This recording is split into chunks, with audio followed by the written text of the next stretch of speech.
We be live? Yeah, we're live. We are live. Hey, Facebook. Who's hanging with us this morning so far? Good morning. Besides my lovely bride, we will officially start the show here right now.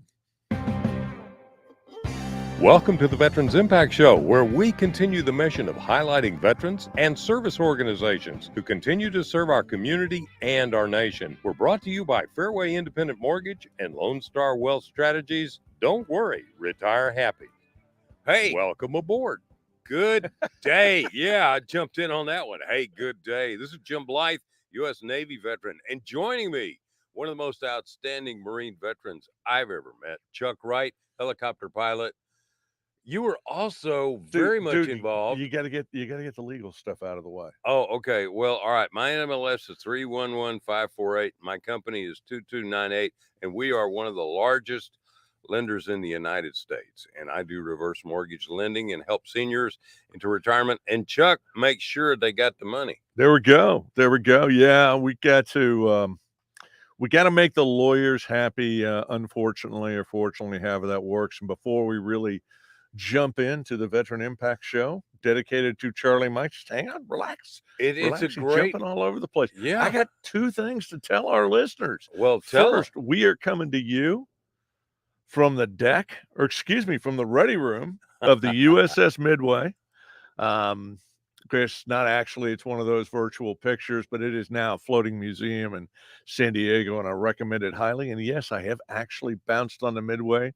Our regulars are going to get sick of me saying that. But before we jump into the show, a big shout out to our producer, Nathaniel Smith of Ascend Podcast. Let me tell you, this young man can handle any kind of media you've got. And our lovely, what do we call you? It's the lovely Mrs. Diane Blythe.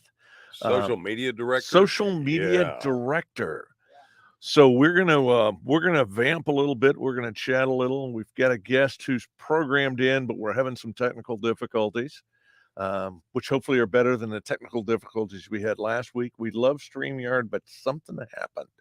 And I want to give a little bit of a shout out to Gus and, more importantly, Megan Heil of the Texas Veterans Network, powered by Combined Arms. We dropped our internet on our end, and they carried the show like they didn't even need us.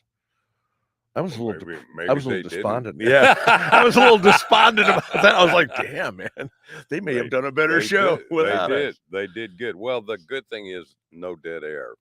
Yeah, and I absolutely. think that's, Chuck, one of the things you do is you're heavily involved with the Texas Veteran Commission, and you are continuing the mission of service to our veterans. You were down in Austin most of last week, weren't you? Yes, I was. Really exciting stuff. I've mentioned it on the air before, but I am the vice chair of the Fund for Veteran Assistance Committee. And let me tell you, the state of Texas loves her veterans, and they take great care of our veterans. And one of the things that we do, so a portion of the lottery money goes to our veterans, and we provide it as grants to veteran service organizations and and organizations that support veterans. So you don't necessarily have to be just a veteran service organization to apply for one of our grants. We are in the process. We will go back down the second week in April, and we will make our recommendations that we will send over to the 5 Texas Veterans Commissioners, and they will approve or decline or change or do whatever they want to do with our recommendations. But we review all in 160, 170 grants a year. Wow. Yeah, there's a lot of it. And this is the real wow factor. $31 million a year in direct support for our veterans in Texas. Now, where does some of that money go? Tell us some of the places that VSOs that get. Boy, you set that up perfectly. I'm going to pick on a couple of them, and I'm going to use a couple different examples. One of the things that we do, I believe it's every other year or every 4th year, we do a needs assessment. So the state is broken up into 8 regions. We are in DFW, broadcasting from DFW, and that is Region 8. And interestingly enough, with the huge military base at Fort Hood, with San Antonio being military town USA, it is Region 8 that has the largest concentration of veterans. Because And we got the jobs. we got the jobs, baby. We got the jobs. Come here for the jobs. So one of the things that we are tasked with, and I will answer your question here in just a second. We want to make sure the money is dispersed across the state.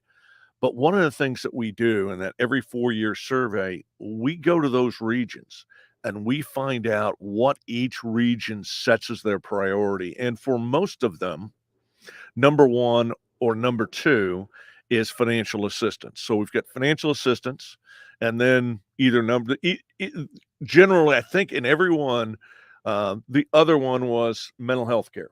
Now, when you say financial assistance, is that like somebody needs help because whatever happened and they need help paying the rent, or they need help fixing their car, or they need help with this, that, whatever? That is exactly correct.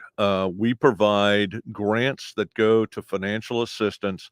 There are protocols that somebody has to go through, but a lot of these can be handled very quickly. And so, for example, the VFW, the Texas VFW controls, and our friend Lynn Toomer, who heads that up, who, by the way, when I'm down in Austin, I ran into him at dinner, and another one of his Marines, his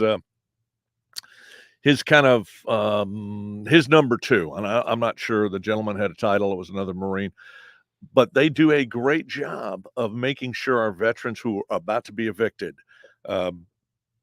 they're living in their car. That's the heartbreaker. I hear that constantly, but we make sure they've got money to handle the immediate need, and there are also systems in place, checks and balances.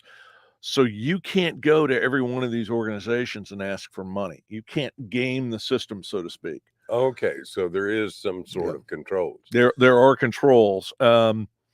So I mentioned the VFW. Gus, our friend Mario Akala, another fine Marine, works for Hope for the Warriors, another organization. Easter SEALs, Salvation Army have applied for financial assistance grants. And we've also done financial assistance grants through a couple of the County Veteran Service Officer programs, the Veteran Treatment Court programs. So there's several different avenues that we can give a veteran a hand up, not a hand out, and get them over a financial hump so it doesn't spiral out of control. Well, this is important because when we were in the military, for instance, we had Navy and Marine Corps relief who did that. Army relief, we know General Mason, who heads the Army relief program, and Air Force has got a relief program. So there is a safety net because bad things happen to good people. Absolutely. So this is a safety net program for veterans that weren't necessarily career, that wouldn't fall under one of the other safety net programs. Correct. And one of the things that I wanted to point out, and it's one of the things that I'm actually very proud of, is if you are serving veterans, it is the one avenue where a faith-based organization can apply for aid. And I'm going to hit, there are 5 categories. We call them tranches. And I wanted to hit that real quick, but I wanted to talk about one. And it's related to, we watched the movie Devotion last night as a family, an excellent movie. It's the story of the first Black naval aviator, and about him and flying in Korea over the Chosin Reservoir, flying in air support. But I think about that because I think about another Korean War flying sergeant, Gunny Billy Parrish, who is now unfortunately gone to his great reward, but it was a home that we helped rehabilitate. And so where I'm going with this is one of the tranches is Housing for Heroes. And this is a way to come in, and we have Habitat for Humanity is actually doing more home rehabilitation now than they are doing home building. One of the problems is they've run out of land. and land, especially in the city where they were building. And I remember years ago, I went down and we spent a day and we were painting and we were doing all the easy stuff. But they still needed warm bodies to come down, paint the house, and do all of that before somebody moved in. Is your phone ringing? Is it my phone that's ringing? I thought I turned mine off. Well, it could be Chris. It could be Chris. Well, if it is, it is. Chris, hop on, man. We're vamping a little bit. We're trying to get our guest on. We've sent him a couple of emails, so we'll see if we can make that happen. Go ahead. I think this is so important. So let's back up just a second. Okay. Because these relief agencies help these veterans. And one of the things you mentioned is something that's near and dear to my heart, and that's the Veterans Court. Oh, and yeah. I was talking with some people the other day, and they were asking me about some of the services. And I said, the Veterans Court. And they go, what is that? Well, the Veterans Court, as you and I know, and because I served the one up in Denton for a while doing financial counseling, if a veteran is picked up, DWI, typically a drug charge, possibly an abuse charge, domestic violence type charge, and they recognize that there are certain issues and all, and they're not necessarily a repeat offender, they can go to the Veterans Court and they go through a rehab and education program. Yep. And if they get through that, all is expunged. Yep. All is forgiven. It's off your record. And it is an incredible program in the criminal justice system. I can do an entire show. I've been friends for a long time with the guys at the Denton Veteran Treatment Court. The Collin County Veteran Treatment Court is run by my friend Marine John Roach. Yeah, and the one that's run in Dallas, Dominic Collins. Oh, yeah, she's awesome. She's Air Force, I believe. She's Air Force, and her right-hand man down there is our friend Steve Smith. Little shout-out, Semper Fi, Steve. So for our other places throughout the United States, like Northern California with AUN, and now we're on this fantastic new network, the DB&A. What we're looking at is, okay, Veterans Court. Veterans Court started actually in Massachusetts many years ago. I did not know that. And basically it spread. So if a veteran has problems, here's the thing. I'm going to repeat this. It is rehab. It is a chance for a second start with a clean slate. And let me tell you something, that is huge because that impacts your ability to get a job, the ability to keep a job, but the main thing, keep a roof over your head and keep going. So the Veterans Court. Now, what a lot of people also don't know, and I didn't know till I sat when Judge Garcia had a big dinner, and I'm sitting at a table, and the guy next to me is a judge, and he's over the mental health court where they deal with drugs and they deal with mental health. And so they have patterned those courts in those rehab programs the same as the Veterans Court. So what the Veterans Court led the way in creative solutions for first-time offenders to other areas for first-time offenders that are huge in getting their record expunged, but huge in getting them back on their feet. So one of the things that Jim is talking about, and I want to throw out a statistic that will hopefully make this make a little bit more sense. Recidivism, the repeat offender process. If somebody gets arrested and goes through the system and is convicted, the chances of them repeating are 50-50. Second time, the chances go up to about 90-something percent, 80-90%. So basically, once you've stumbled, it's very hard to come back. The purpose of the Veteran Treatment Court program, and hopefully this starts to take effect across the entire criminal justice system, is to take that first-time offender, give them that second chance. But it's not just giving them a second chance. And I say it, that's really the wrong word. They have to earn it. Yes. They have to absolutely. It's a 12 to 18-month program, but it also creates, and Jim was talking about rehabilitation, this is an intensive program and they get the skills that they need to deal with this. But the importance of it being expunged is if you have an arrest on your record, or if you have, a conviction on your record, it's hard to get a lot of licenses in most states. So this is an incredible program that really does a lot of good. And the recidivism rate of the veteran treatment court system, and this is kind of an informal survey I've done, less than 5% statewide. Yeah, it's great. All right, when we come back, we're going to continue to talk about veterans issues here with Chuck Wright, Marine Corps veteran, who is part of the Texas Veterans Commission. We'll be right back.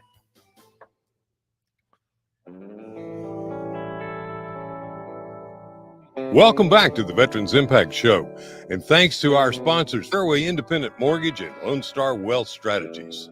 Now, let's continue this great conversation. Well, Chuck, we're having a great conversation about what we're doing here in Texas to be able to help veterans. And so if I'm in Massachusetts, if I'm in Northern California, if I'm in heaven only knows where, what's this relative to? Well, the veterans courts are in those states as well. And the other thing is, we got the jobs here in Texas. So guess what? If you want to leave Northern California, come on. You're welcome to come on down here. We'd love to have you. I love to point out the fact that the states of New York and California in the last census each lost a congressional seat because so many people are moving to Texas where the jobs are, where the opportunities are. Yeah, we're bragging about Texas. Everything is bigger in Texas. The one thing that I would say to these other states, and you'd mentioned the Veteran Treatment Court started in Massachusetts, if your state doesn't have a program like this, talk to them about it. This can be started at the criminal court level. And all of these people that go into Veteran Treatment Court go through the DA's office, and basically their first, the first gatekeeper, if you will, is for the DA to recommend you, and then the Veteran Treatment Court office, which is run by one of the court judges, is going to review you, figure out what you need, figure out if they can help you, and then put you through a program. And it is absolutely stupendous what's going on. I am very, very passionate about it. I have lobbied down in Austin for there to be more money for our veteran treatment courts, because think of it this way. When you save that life, when you get that person back on the right track, instead of them being incarcerated or them working a menial job, or they wind up doing a better job. They pay more money in taxes, and that's good for Texas. We like people that pay their taxes. They become more productive members of society. But think of this on a personal level. Think of the relationship these people have with their families and how this is incredibly improved. And it's part of family counseling is part of this as well. Oh, absolutely. And I think it continues the mission. I think it's so important that we lift each other up, because here's the other thing. It's not just about veterans, but veterans lead the way. Yep.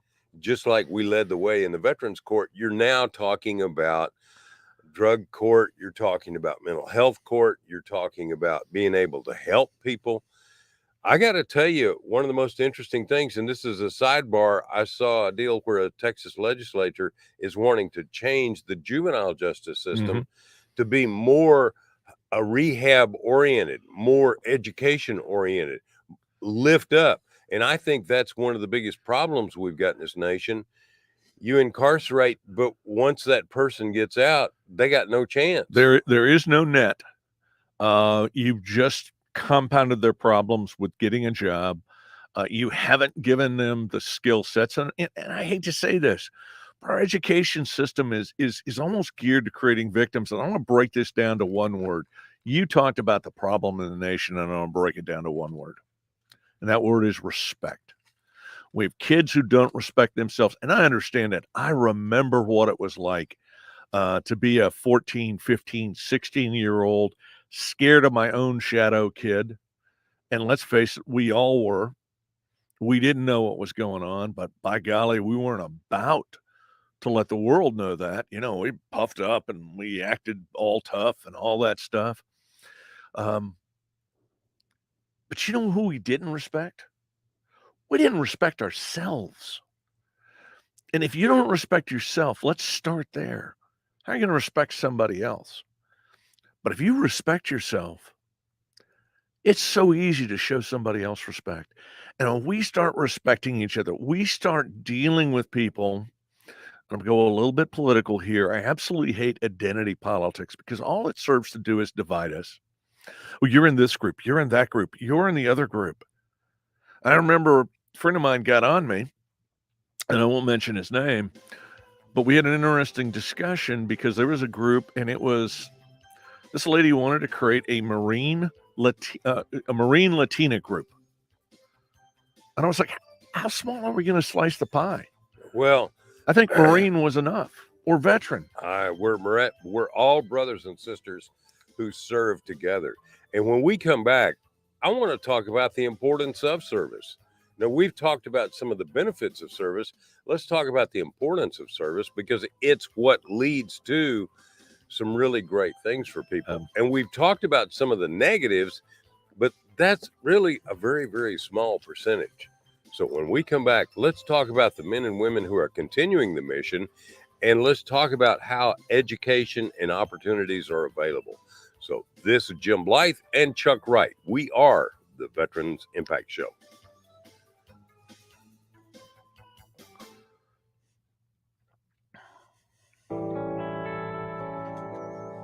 Welcome back to the Veterans Impact Show. And thanks to our sponsors, Fairway Independent Mortgage and Lone Star Wealth Strategies. Now, let's continue this great conversation. Chuck, we've been talking about the importance of helping veterans. Let's talk about the reverse of what veterans do to help us, to help the community.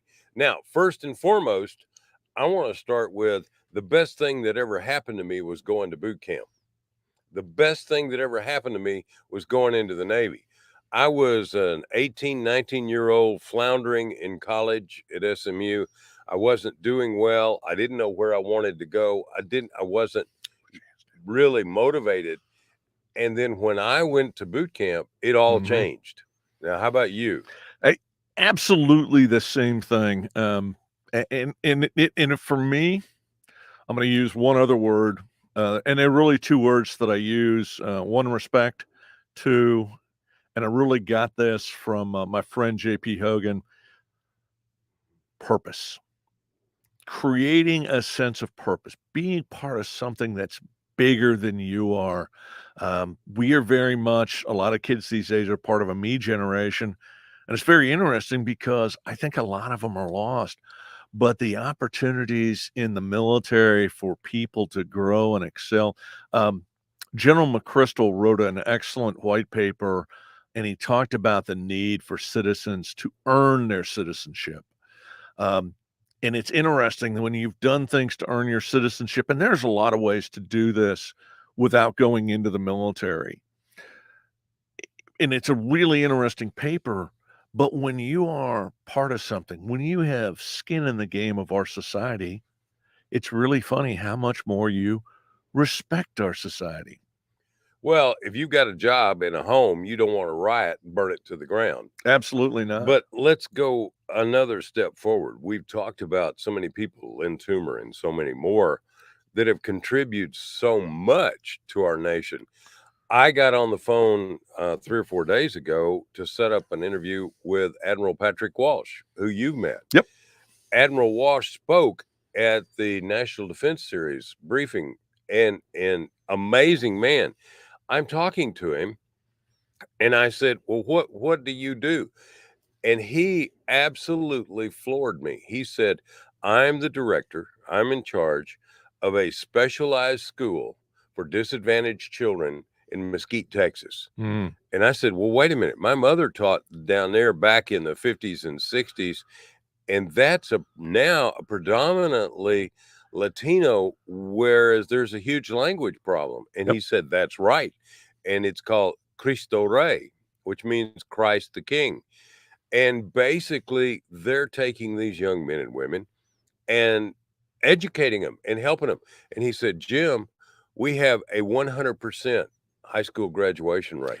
That is absolutely amazing. Now, let's go a step further, because as soon as we finish this program, Diane and I are instructors with Sea Cadets. What is Sea Cadets?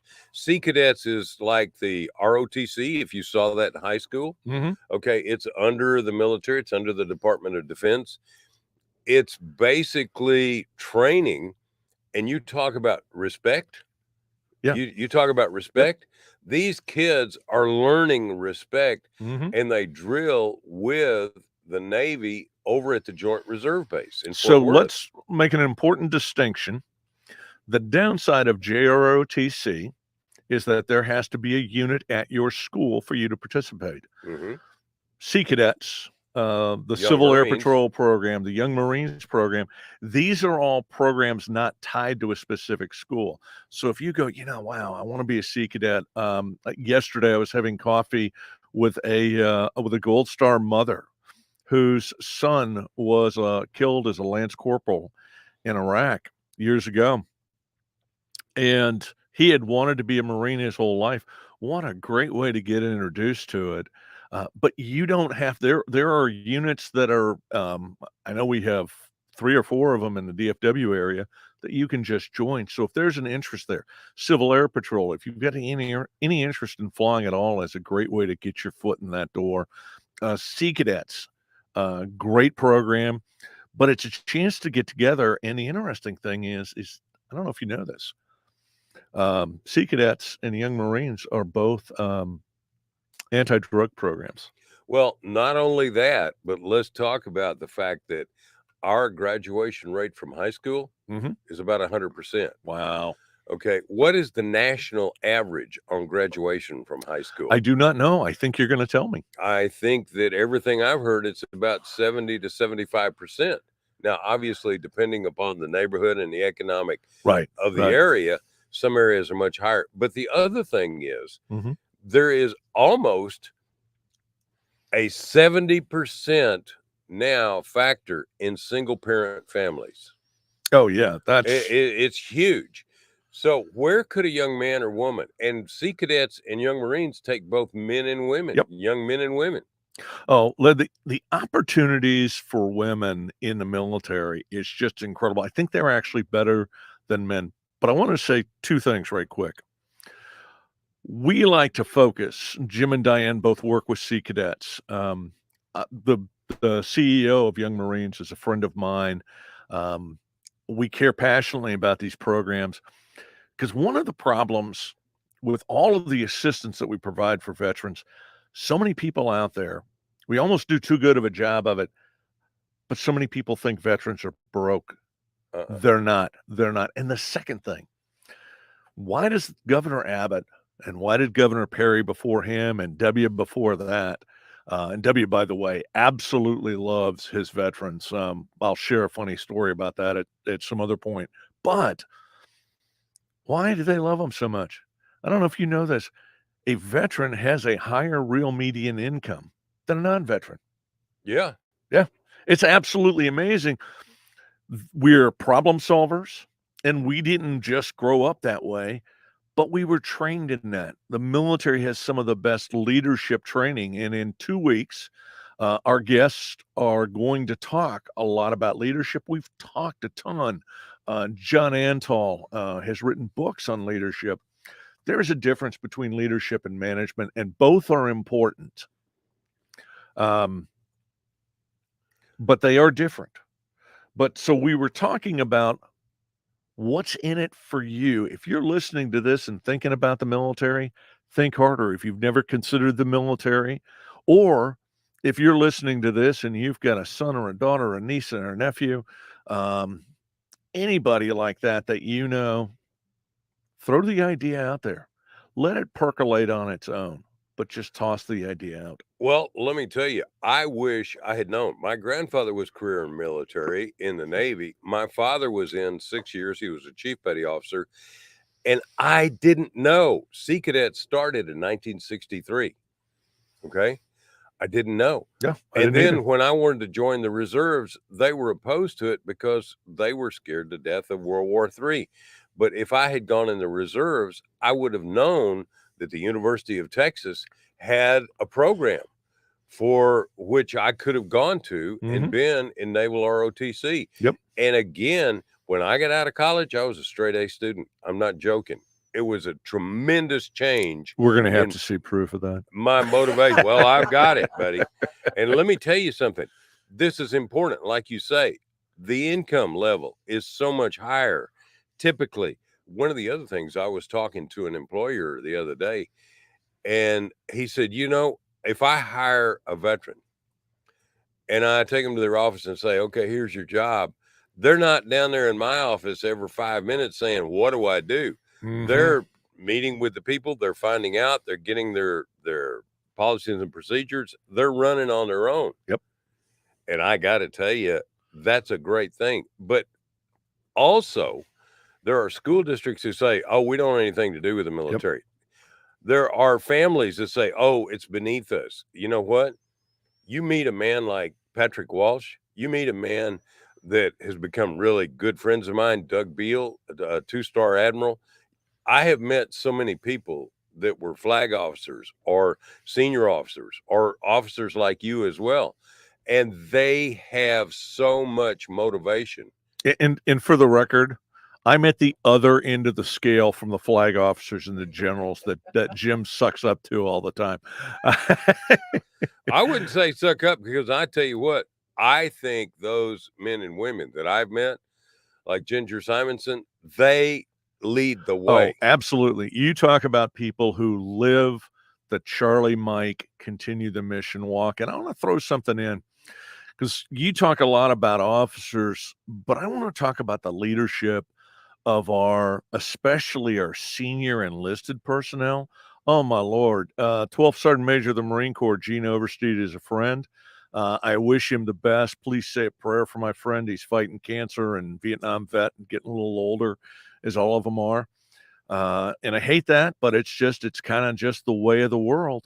But there are so many. My dad, I'm the product of and I got to tell this story right quick. I am the product of an E-8 from the Air Force, and my dad was in World War II in the Army. He was with MacArthur in the Philippines and down in New Guinea. He came home, got out like everybody did. Air Force was really ramping up after the Key West Accords of 1947, and he went back in because at that point in time in the early 50s there weren't a lot of jobs. So he went back in and wound up making the Air Force a career. And the story I was going to share is I went to OCS, which is boot camp for officers. And I talked to a lot of guys there, and a lot of people, the biggest shock of boot camp is how physically demanding it is. Well, it was funny. So I guess I'm going to tell two stories here. The first compliment I had, I naturally gravitated. There were 6 prior enlisted gentlemen. One of them was a guy that I had graduated high school with, and I had not seen him until we were standing across the squad bay from each other. Mm-hmm. True story. So that kind of got me into this group of prior enlisteds. I think the greatest compliment I ever got in the Marine Corps was during OCS. I wasn't even fully into the Marine Corps yet, and one of them looked over and said, "So what was your MOS in the Marine Corps?" And I was like, "Huh?" I didn't even know what MOS meant, military occupational specialty, for anybody who wonders. Yeah. But it was a compliment because I fit into the culture with them. So Let's take another good example. Okay. Ken Watterson, Oh yeah, absolutely. Marine Corps Veteran of the Year.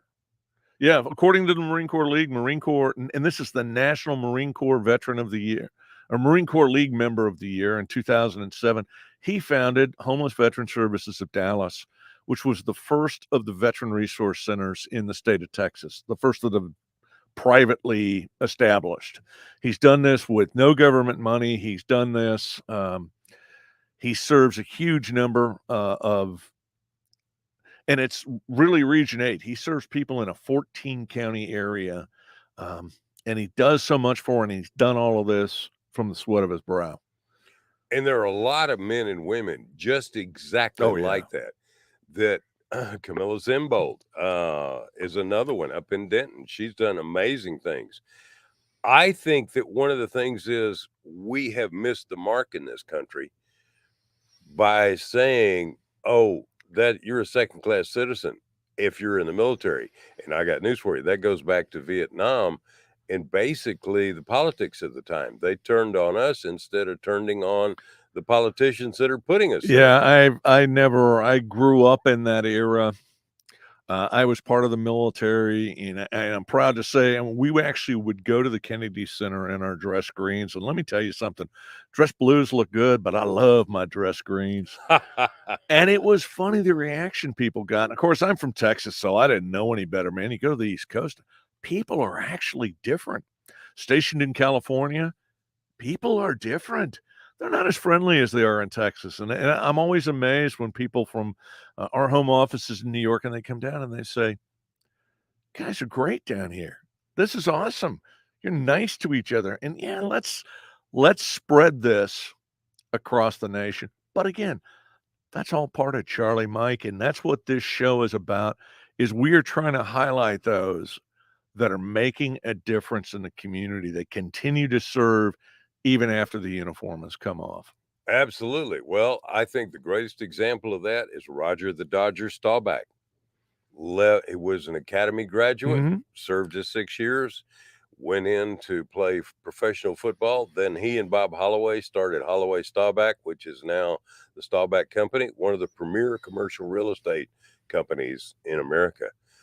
They are I'm great sorry, guys. you left a part out there. Along the way, he won the Heisman Trophy. He lost in the Cotton Bowl to Texas trying to win a national. We got to throw that in because we're both Longhorn fans. Won a Super Bowl for the Dallas Cowboys and was the league MVP and in the Hall of Fame. Yeah. Love me some Roger the Dodger. What a great human being. What a thing was.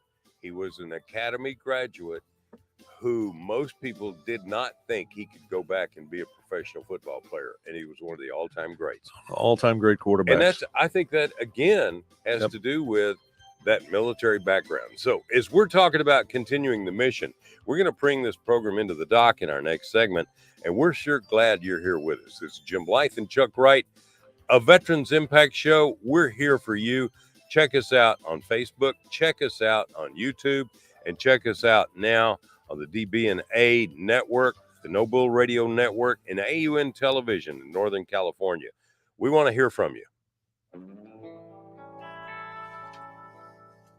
Welcome back to the Veterans Impact Show. And thanks to our sponsors, Fairway Independent Mortgage and Lone Star Wealth Strategies. Now, let's continue this great conversation.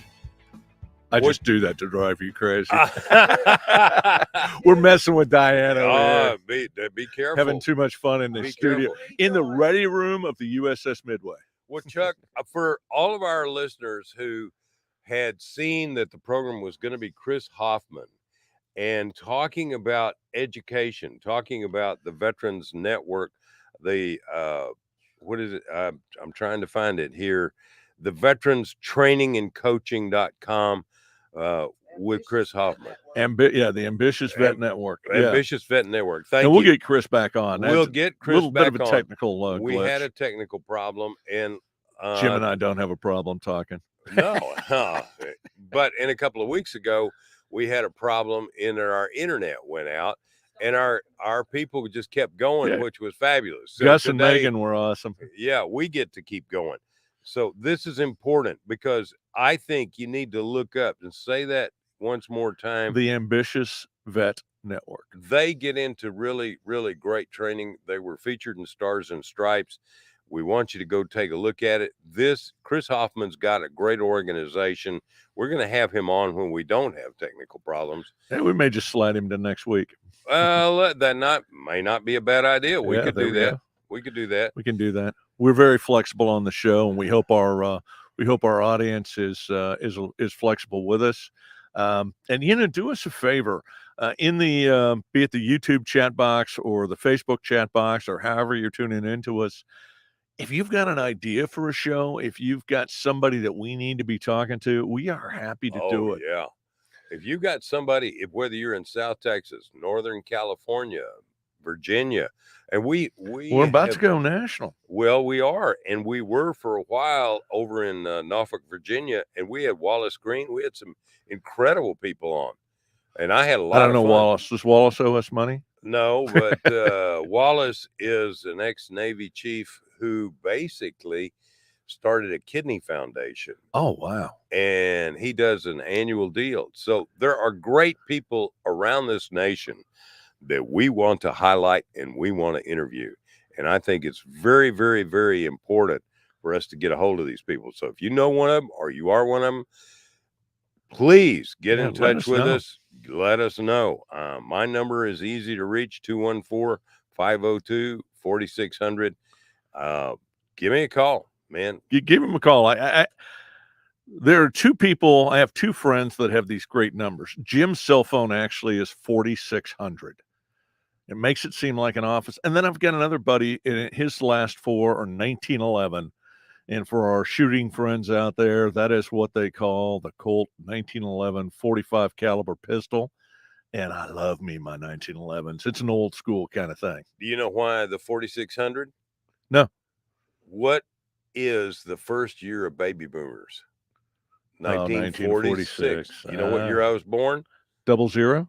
1946. Okay. Oh, man. Yeah, Jim's not quite that old, but I still give him a hard time about it. You should. And you realize that I used to fly a 46. Yeah, that's right. Yeah, I used to fly my beloved Battle Frog. All right, let's set this one down with a prayer.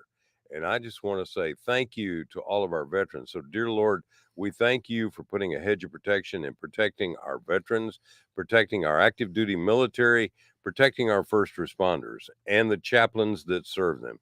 So, dear Lord, thank you for so much and the many, many blessings that we have living in this country. God, let us lead the way and help our brothers and sisters throughout the world. This we pray in your holy name. Amen. Amen. Chuck, what a great day we've had. Yeah, absolutely. I really, and I'm sorry we didn't get Chris Hoffman. We'll get him. Maybe we can get him in here next week. Maybe next week we'll definitely get him back on the schedule. He's really fun to chat with. He will be great. The week after that, and I don't have the schedule. Seth Georges, who is the author, Naval Academy grad, and the author of a book on leadership, and we're gonna spend the show talking about leadership. Going out in the future, Todd Boating from Carry the Load. You bet. It's almost Carry the Load season, so we're about to. Man, that's exciting! And we're coming up on golf tournaments. That's right. We're going to have a show about the golf tournament. I'm going to try to get Jack Ermy to zoom in. It's a little early for Jack out in California, but we'll tell that whole story, and it'll be a lot of fun. So we want to say thank you to so many people. So have a great day, and thank you. We're here for you with a Veterans Impact Show.